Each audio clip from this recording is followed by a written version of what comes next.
You got it, Ted. All right, the goal this morning is to raise awareness, offer insights into how to spot scams and do some things you can protect yourself.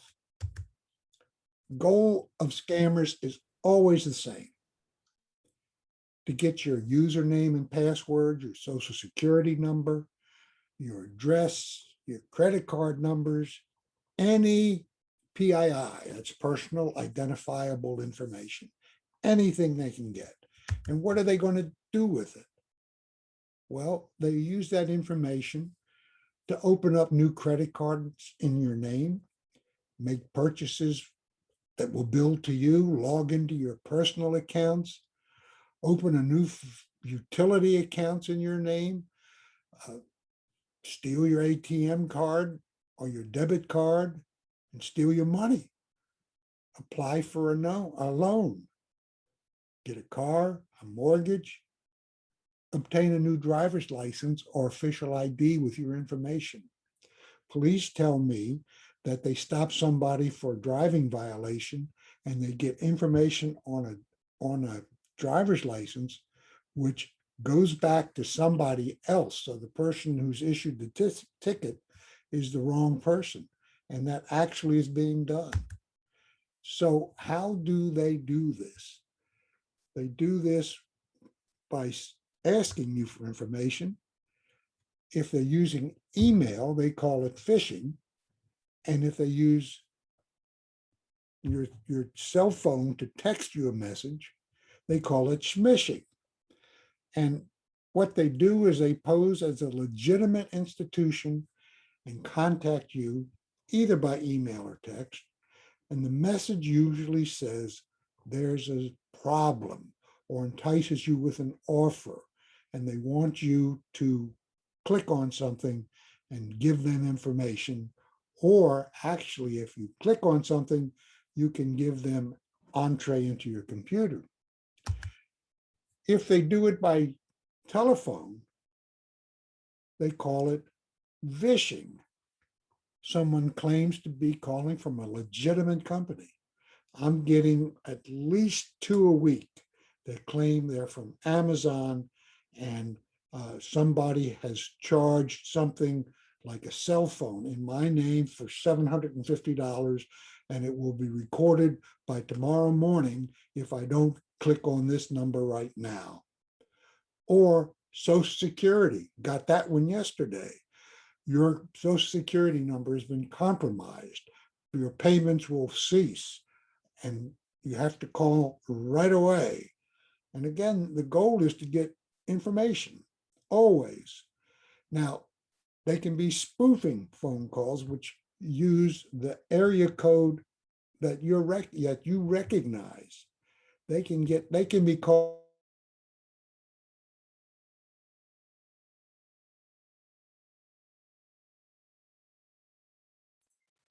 Ted, you just went muted for some reason. Unmute yourself, Ted.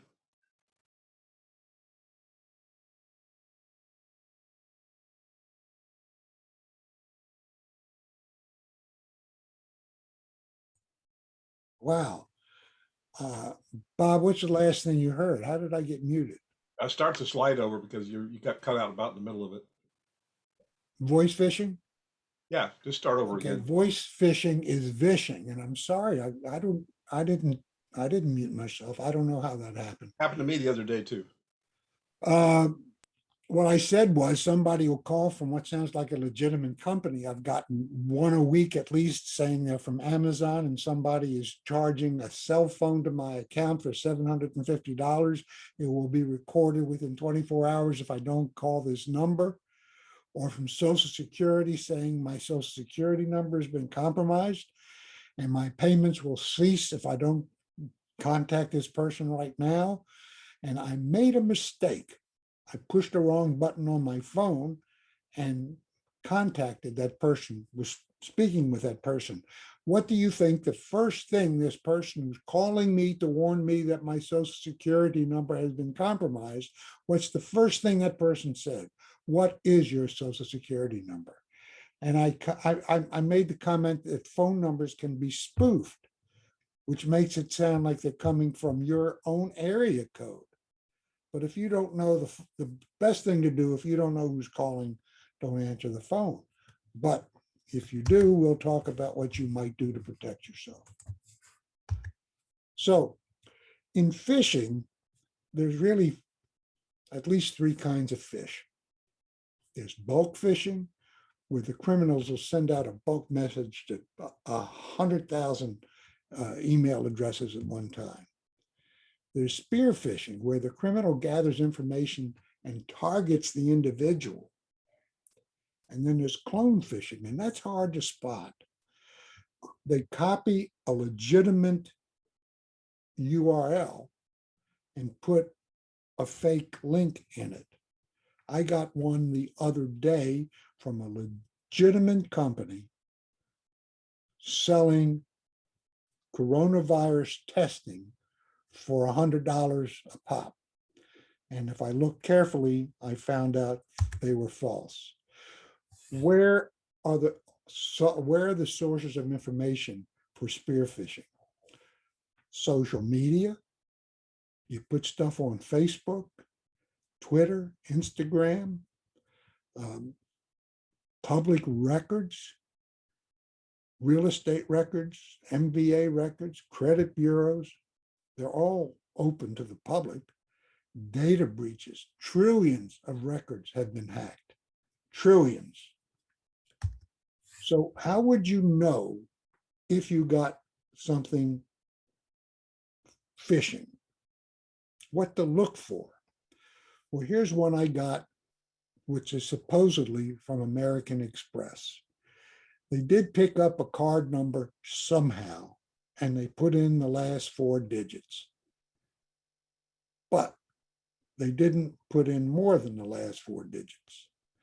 And then if you start to look at it carefully, you can see there are spelling errors, grammatical errors, but they're always requesting information. Contact, give us an immediate call. Look at that.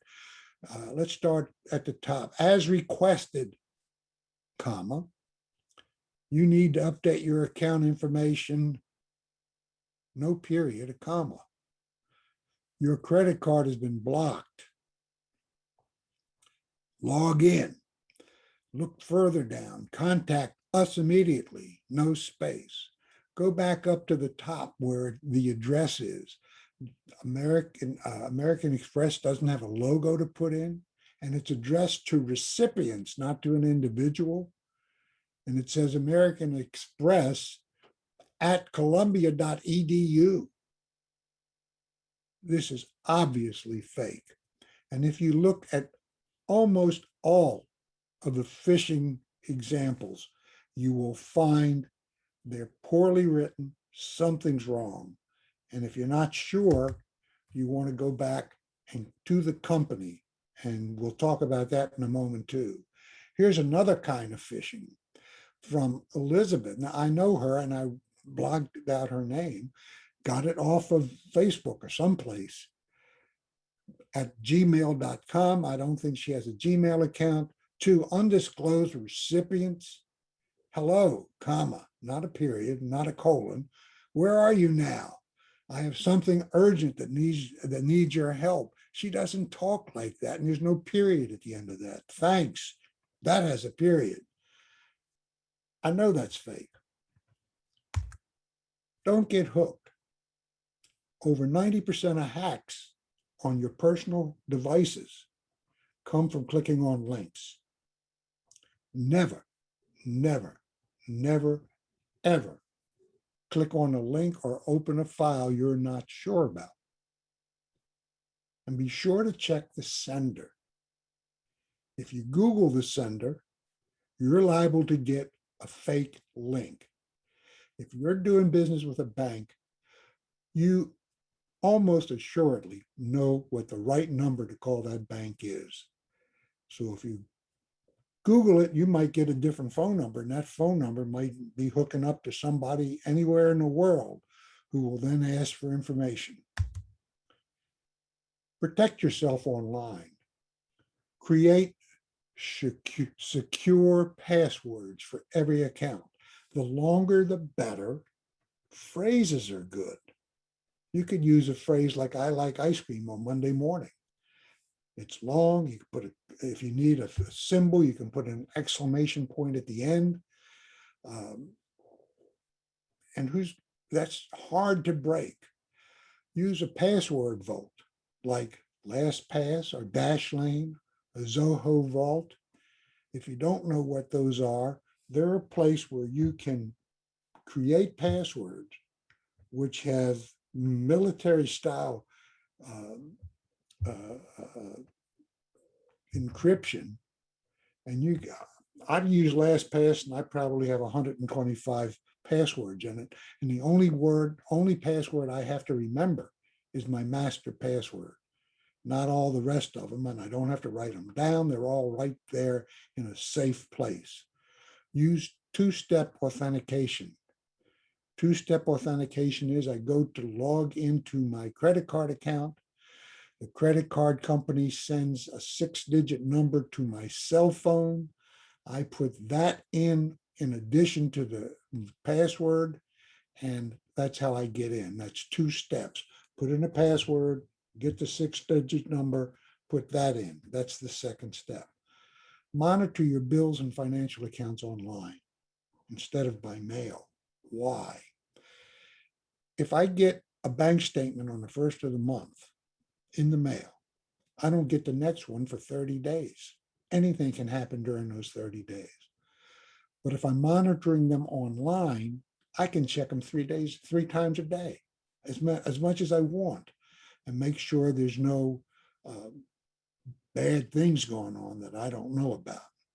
Keep software and antivirus spyware up to date, because what those programs do is try to stay away from accounts which will invade your privacy and your equipment. Be cautious when you're talking to people. Never let yourself be rushed into a decision. Remember, if it sounds too good to be true, it probably is. Don't let a salesperson intimidate you. Develop a refusal script. I'm going to give you one now that no salesman can overcome. I don't know why. I just don't want it. Just use that, and no salesman can counter it. Keep asking questions. Questions are a poison pill for con artists. Check it out. Contact the company directly, but like we talked about, never use an email link to do that. If it's a threat from a government agency on the phone, it's a scam. If they want you to use gift cards or wire transfers to send them money, it's a scam, period. Don't answer the "can you hear me" with the word yes. Now, Ann Johnson, who's vice president of cybersecurity in Microsoft, says never say yes. Why? They record that. You get a bill, and then you call them up and you say, I never bought that. And they said, sure you did. Listen to this. And they play it. And you said yes. Know who you are talking to or communicating with. If you answer the phone, a number you didn't know, you get into a conversation, hang up. Unless you initiated the call, never give information.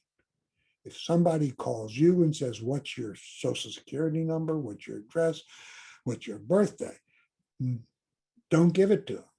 If you called somebody and you need to give them information, that makes more sense.